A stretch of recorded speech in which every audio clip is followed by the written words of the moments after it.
Thank you for joining us for this year-long trading experiment where we proved you can be profitable by position management alone. It was a lot of work and appreciate all of your comments of encouragement along the way. Thanks to Maverick Trading for sponsoring this experiment with a $100,000 trading account. Maverick has two divisions, Maverick Trading for stock and option traders, and Maverick Currencies for Forex and crypto traders. Let's get to the final results. Thank you for joining us for this year-long trading experiment where we proved you can be profitable by position management. Well, hello everybody, this is Rob Reinhold, and we are at the end of 100 trades and almost an entire year. It ended up being 50 weeks, not 52 weeks, and we have all of the final numbers for the whole experiment. Hello everybody, I cannot believe it's been a year. We have gone through 100 trades, and before we get into the results, I realize that this might be the first video someone has been seeing on our channel. So I want to go back to why I did this experiment and what I wanted to prove. When I started trading back in 1997 at Maverick Trading, one of the old traders there told me about a story about two traders who believed that they said it doesn't matter how you pick stocks. All that matters is how you manage them. And to prove this, they hung up the quote pages of the Wall Street Journal on the wall. They took darts and they threw darts at it. Whatever stock the dart hit, they flipped a coin. Heads they went long, tails they went short, and supposedly they did this every month, choosing 10 different stocks, and all they did was sell the losers, hold the winners. They chose 10 new stocks every single month, and at the end of 18 months, they didn't have a losing month. Now, I heard that story, and that story was always awesome to me, and when I went back online to try to find that story years later, it's like it doesn't exist. I've had a few people reach out to me and say, Rob, no, it was this one here with the turtle traders. And yes, it was, but I want the data. There is no breakdown of every single trade they made, what the trades were, what the management strategy was. I wanted that data. So I decided the data didn't exist, so I was going to create this experiment to actually have this data be very public. And I did this in a very public way. I said, I'm going to do this on YouTube publicly, and knowing that I could look silly at the end, which I was definitely willing to take the risk. So what we did is we chose random stocks with random methods. Some of the methods we chose, Ouija boards, we chose spinning wheels, we did Scrabble tiles. 100 trades, it got kind of hard to think of new ideas of how to actually do our trades. We did the 100 trades, and these were the simple rules that we followed. So we determined we were going to pick random trades. We were going to choose stocks, Forex pairs, metals, whatever we wanted, and we were going to pick them randomly. I used lots of creative ways to randomly choose them. We used Scrabble tiles, Ouija boards, we used the March Madness basketball tournament. I did a lot of travel. I used some of the travel things I was doing. Look, we basically tried to make it fun, but make it truly random. Whatever it was, we got in at that moment. We didn't wait for triggers. We didn't wait for chart patterns to form. The rule is, once we find it, we get into it right then and right there. We used the 13 EMA to determine whether or not we are going to be long or short. At Maverick, we are huge adherents to trend following methods. And so a slope of the 13-day moving average would determine whether we're long or short. If the slope was higher at the moment we looked at that chart, we were long. If the slope was lower, we were short. Very, very simple. Once we got into it, or before we got into it, we had to have our stop. We determined that we were going to use a trailing stop starting at 2x ATR. If you don't know what ATR is, it's average true range. Go back to one of our first videos. We explain it more in depth. But if there was a stock that had a 1 ATR, the trailing stop would start out at 2 ATR trailing stop. That's it. Remember, the original premise was those traders all the way back in the day, they sold losers and held winners. So we wanted to create a system that sold the losers and held winners. So with this ATR system, once the position went more than 2x ATR against us, we were taken out by the trailing stop. Now that takes care of losses. In the beginning, I talked about how I already knew we were going to make 100 trades and we were going to get a bell curve distribution of results. Out of 100 trades, I don't care if it's random or if you're using charting, you're still going to get a bell curve distribution of results in your trading. I don't care how good you are, you always get it. We knew that some of the trades were going to be slightly gained, slightly losses. Some were going to be better gains, bigger losses. And then we knew that out of that 100, there was going to be 3 or 4 monster gains and 3 or 4 monster losses. So what we needed to do was chop the left side off of that bell curve, which we did with the ATR. However, we also needed to have rules that once we got into something, once it went into a profit, how do we handle it? Our rules were if we got to a 2x ATR profit, we would then change the trailing stop from a 2x ATR to a 1.5x ATR, so snugging it up a little bit. If we got to a 4x ATR profit, we would snug that one up to a 1x ATR trailing stop, and then we would touch it no more after that. These were the simple rules. Now, before we get into the results, I want to make sure everyone understands the purpose of this, because I got a comment on like trade number 96, someone saying, hey, you've got a good return, but you didn't beat the S&P 500, and so your strategy sucks. And I just said, oh my gosh, you missed the entire point.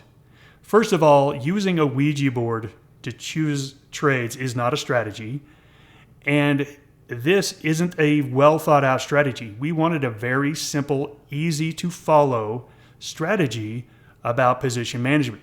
There are much better ways to do this, so I don't want anybody to be like, oh, this is a strategy. No, the purpose of this was just to show you, applied to 100 trades, a strategy that sold losers and held winners as long as possible can be profitable.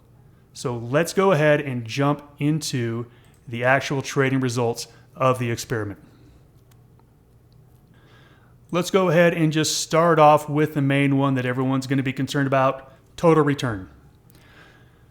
All right, total return, the account, without fees, the account was up exactly $15,026. However, after fees, we are closer to around $14,670, so 14.67%. I'm going to jump into the trading journal here, and just to show you the numbers, we have the public login. Throughout this entire experience, we've had the public login put on every single video we've made to where the public can click on this and go in and see these numbers. Now, sadly, the public login isn't as in-depth as the main login. So what I'm going to do is after this video is done, I'm going to just go through this journal slowly, one page at a time, to where you can like pause it and take a look at it on YouTube and get more insight of all the numbers. I thought about opening this up to where, hey, here's the master login number, but I was worried that someone's going to get in and make some changes. And look, I'm never going to log into this again. So I decided, hey, you know what? I'll just record all the pages and you can watch it later. So the net return was 15,000. The profit factor was 1.38 and the win-loss percentage was 40%. So let's get into more of the numbers here. Here we've got this nice chart of how the experiment went. As you can see right off the bat, we are profitable, feeling great, and then had a drawdown to a negative amount. Had a little run, and then we went through this long period, jumped up, had another big drawdown, and then you can see throughout the rest of the experiment, it did quite well. So if we take a look at some of these numbers down here, we've got the total return after fees, $14,640. Now this does not match up exactly with the trading account. That is the case because sometimes there are these little fees. Sometimes there are these little fees here in the actual trading account. So the actual trading account ended at $114,634. Very, very close. Not that big of a deal. Let's take a look at some more numbers. So win-loss is 40%. Average return on winners, $1,351. Average return on losers, $661. Now, I knew that, and I said this before we started the experiment. I said, look, we are not going to win this experiment off of win-loss percentage. We're going to win it off of profit factor. Because I know that in that 100 trades of the bell curve distribution, if I can cut off all the losers, if I can keep all of the losses to 1%, I know that I'm going to get a few that are huge winners, that are absolutely huge winners, and I know that by the end of it, we're going to be profitable. I'm going to scroll through this page a little bit more. Like I said, I will go through all these pages at the end of this video and just scroll through them slowly so you guys can take a look at everything. Let's dive into some of the individual trades that were made. So let's take a look at what was our largest gainer of the entire experiment. The largest gain of the entire experiment was a stock. It was actually an ETF, a water ETF with the ticker symbol of PIO. That ended up with a gain of $3,353 or 6.38%. And that trade was made on January 30th, right here at 38.87. And then you can see that this thing, after the first couple days of choppiness, had a really nice run. And then right at this point, we raised our stop up because we had reached 2x ATR. At this point, we raised our stop up because we had reached 4x ATR. And you can see this thing kept going until right up here at the top, we finally had a 1x ATR pullback. This trade was going for over a month, just a little bit every single day, just chugging along without any big pullbacks. Like I said, I knew we'd get a few of these. This one was the biggest trade of the entire experiment. The entire purpose of this experiment was to teach and see certain principles of trading real time with real trades in a real market. This was a great example because I was actually on vacation. I was traveling in New Zealand and I hadn't made a trade for about a week because I was just busy traveling. I thought, hey, I'm going to do a quick trade, and we were going to a waterfall. And if you've ever been to New Zealand or if you get a chance to go to New Zealand, I highly recommend it. It is an absolutely beautiful country, waterfalls everywhere. And I thought, you know what? Look at all this water. Let's do a trade on water. So I looked up a water ETF, came across this PIO, and said, okay, this is it. The moving average was going higher. I made the trade, put in the trailing stop, and then I went on my vacation. And I didn't think about this thing. And my staff, they were the ones that managed this, just following the rules. I didn't give this trade one thought. That's the beautiful thing about trading in a systematic manner, is that there was no stress. There was no, when should I take profits? Oh my gosh, this is such a big winner at $2,000. No, I didn't do anything. I just let it go. That's it. I just let it go, and it took care of itself. This is where traders screw it up all the time because we watch it and then it has a gap and then we think and then we get nervous and then we worry and then we see the market have a pullback and we worry more. I've always said I'm a better trader when I'm not watching the screen. So this is a great example of how you can make a trade and completely forget about it and let the system take care of it. The more you watch a trade, the more you think and you stress about it, the more likely you are to make an actual mistake. We just covered our biggest gain, but now we have to cover our biggest loss. Our biggest loss in this experiment was a stock with the symbol EWG. Now, I was traveling in Europe when I made this trade, and this is the German ETF. So I was in Germany and said, hey, let's do a German ETF. Came up with EWG. And the moving average was sloping lower. So right here on January 18th, we went short the EWG at 28.65. And the stock jumped up above our trailing stop because there was a gap. And we were actually knocked out with a $1,415 loss. Remember, we wanted to risk 1%. So if you have a $100,000 account and your loss, you want it to limit to 1%, that would be $1,000. this loss was bigger than we expected it to be because of this gap. I knew that there was a very good likelihood over 100 trades that we were going to get a gap against us, and we did on this one. So this one ended up being a bigger loss than we expected with that 1%. Let's talk about what we learned from this trade. What we learned from this trade is things are going to happen that we don't expect.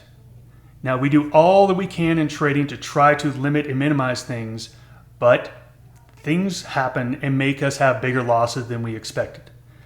This is part of trading. Here's what you need to understand. It happens. Don't let the wheels fall off. A lot of times traders have something like this happen. They either get a gap against them, or maybe they put in a stop at the wrong place and end up being bigger than they thought. Do not let yourself fall apart over it. These things do and will happen. What you need to just really understand is take a look at this experiment. We didn't freak out. We didn't change what we were doing. We didn't cut our position size down.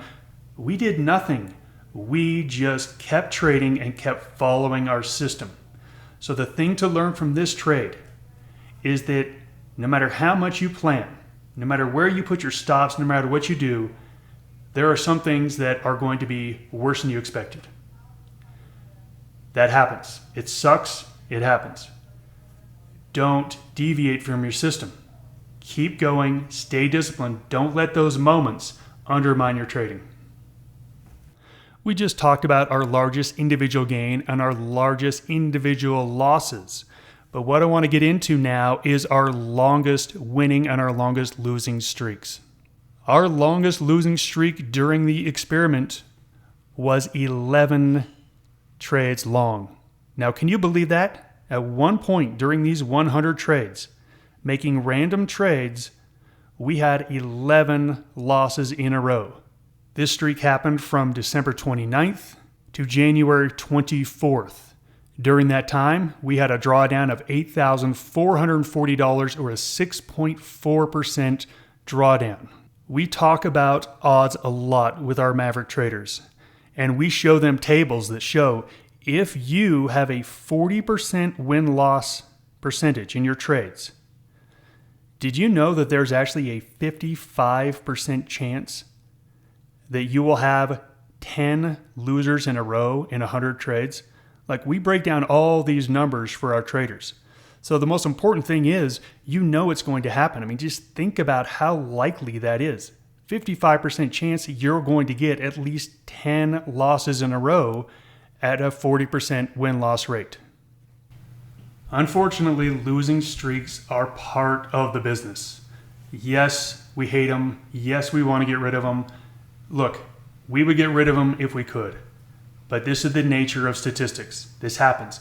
Even if you were to flip a coin 1,000 times, there's going to be a point in those 1,000 times where you flip heads 15 times in a row, tails 15 times in a row. This is the nature of statistics. Here's what we want you to learn from this losing streak. Number one, they're going to happen. No matter what you do to plan it out, no matter how much you think you can avoid it, you cannot avoid it. So number one, you need to realize it's going to happen. Two, you need to plan for when they do happen. One of the things we talk about with our traders is, okay, you are going to get 11 losses in a row. If that happens, how big of a drawdown is it going to be? Now, if you use proper position sizing, you're going to be able to go in and see, oh, that's going to be a 30% drawdown. That's too much. So that's where we go in and we change our position sizes. Now think about this in real life. I love this experiment because it's all about real life. How do you think you're going to feel after 11 straight losses? 11 in a row. That stinks. How are you going to feel on that 12th trade? Your confidence is going to be shot. You're not going to feel like making it. You're going to chicken out. The most important thing to understand is that these are statistical guarantees that they're going to happen for you. Now, the first thing you need to make sure is that you aren't the problem. We have a video on our YouTube channel, Maverick Trading, where we talk about dealing with slumps. And we go through, hey, if you're in a slump, make sure you aren't the reason for the slump. You go through this whole checklist of making sure it's not you. If it's not you, then you keep swinging the bat. If it is you, you do need to stop trading because it could go on forever. But if it's just statistics, if it's just odds, keep swinging the bat. But the second thing I want you to learn from this is that by position sizing correctly, we had 11 losses in a row. But during that time, the account pulled back 6.4%. It was painful, it was long, but guess what? It didn't put us under any pressure. It didn't put any trader under any pressure to freak out or to deviate or to quit. Keeping position sizing at a small level is going to allow you to sit through these pullbacks that are guaranteed to happen. That's the real takeaway here, is number one, that is going to happen. And number two, you better plan out your position sizing to when it does happen, it doesn't kill you emotionally and financially, that you can ride these out, because they will come. That's a guarantee. Now, here is one of the interesting things about this experiment. Remember we talked about the largest gain we had, PIO? Guess when that gain came? It came right after 11 straight losses. This is why you keep swinging and you stay committed to your trading system. You never know when those trades are going to come, but just think about this. 11 losses in a row, your confidence is going to be shot. You're going to be at a low. You're going to be scared to pull the trigger on the next trade. Trust in your system. Because again, that trade came right after the long streak, and that erased about 6 of the losses that we had prior in that losing streak. Next, we got to talk about winning streaks. We just talked about losing streaks, but guess what? We knew we were going to have some losing streaks in there.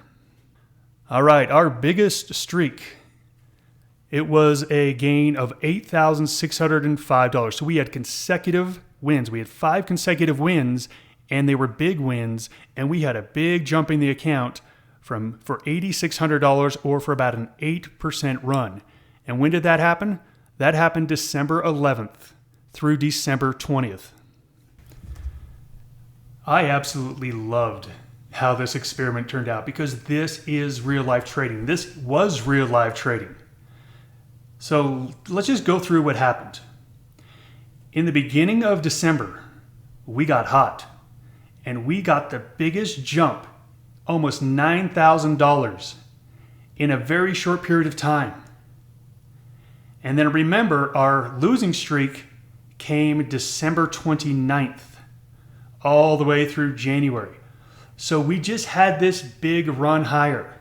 Now let's think about if you were in this situation and you just were trading and boom, you just hit a couple of really nice trades. How are you going to be feeling on December 25th after this big run where you're just super confident? Now let me tell you what I used to do as a young trader. At these moments, I would have what I called delusions of grandeur. I would think, man, I've got this. This is easy. I am so smart. I am so good. So what did I do? Well, for me, I'm an extrovert, so I wanted to trade more. So my trading frequency increased. I wanted to take more risk because now I had more money. So I started to bet more money. And what do you think happened right after those win streaks? Just what happened in this experiment. 11 losses in a row. Now, if I got too aggressive because of my overconfidence in that moment, that drawdown would have been much more painful. Because if I increased position size at that top, if I made more trades when I was cold, follow systems. That is the real thing I want everyone to learn here, is just follow your trading plan. That is what you need to do. Again, this is real life. We had this big run going into Christmas, on top of the world, had 11 losses in a row. Oh my gosh, my confidence is in the toilet. And then we hit our best trade of the entire year right after that. This is real trading. This is what really happens. And you know this. If you've done any trading whatsoever, you know this is how it happens. Managing your emotions during those moments are very difficult, especially for a young trader. The thing I want you to remember is to trade your plan your trade, and that's it. Let's go down the checklist of what I want every trader who has watched this to take away. Number 1, consistency beats intelligence every single time. I have instructed our traders at Maverick Trading that if someone comes on that is clearly very intelligent, but they're not very humble, that I want them to pass on those prospective traders. Because I know that consistency is better than intelligence when it comes to trading. If you can master your emotions, if you can master the trading psychology part of this business and trade systematically, then it's an engineering problem. It's not a trading problem. It's just an engineering problem of you developing a system that produces an edge. Here's another thing I want you to remember from this experiment. Positioning management and position sizing is an edge. It is a winning strategy. The reason I call this the Flat Earth Trading Society is because all of the books, all of the websites, everything always talks about the entry, and every new trader spends all of their time and effort on the entry. And guess what? The entries are hard, especially when you have really bad position management behind it.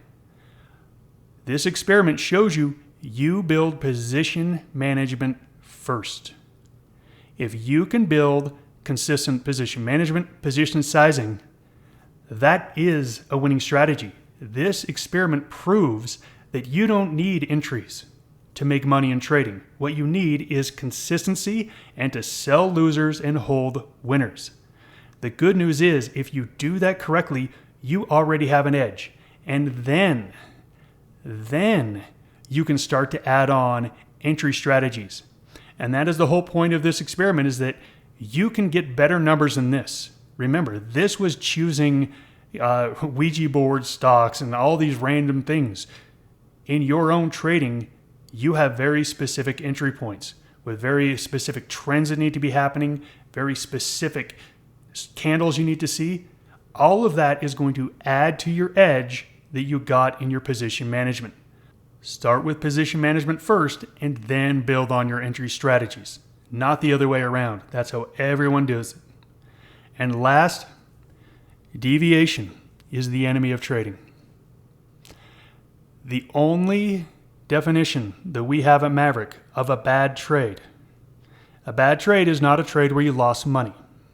A bad trade is where you didn't follow your system. You can make a lot of money on a bad trade. And that's actually really bad to happen to you because that only reinforces that you can make bad decisions and sometimes get away with it. That will catch up to you in the world of trading. Deviation is the enemy of trading. That wraps up an entire year, 100 trades. And not just 100 trades, but with my staff, 100 updates of when we were moving stops, of when we got stopped out. I really want to thank my staff for stepping in and helping me out. When I took this on, I knew it was going to be a big job, but it was bigger than I thought. And so, Edge, Ankit, Joe, thank you so much for stepping in and helping out. I want to thank you. I said this in the beginning, and I'll say it again. I don't care if only one person listened to this. If I can help one person be a better trader, that's great. The great thing is we had a lot more than one, and your encouragement along the way, your messages and questions along the way were awesome. I've never really done a public thing on YouTube before where I put myself out there. The love I received was absolutely wonderful. So thank you so much. I do have to say this in closing. I loved this experiment that we did, but I'm also very glad it's over. But I'm very proud because now the data is out there. This experiment can never be erased. Unless YouTube erases it, of course, but I've got backups. For any traders in the future, this might be 7 years down the road, 15 years down the road. Remember, I wanted the data from those two traders that threw darts. I wanted to see exactly how they did it. I wanted to see exactly what they did trade by trade. That data doesn't exist. This data now exists. I'm so happy it's out there, and I'm so happy it's over. Thank you so much, and this has been the Flat Earth Trading Society. Remember, after this video, I'm going to go through the journal slowly. If you want, you can pause it and check things out with more greater detail. Goodbye, everybody.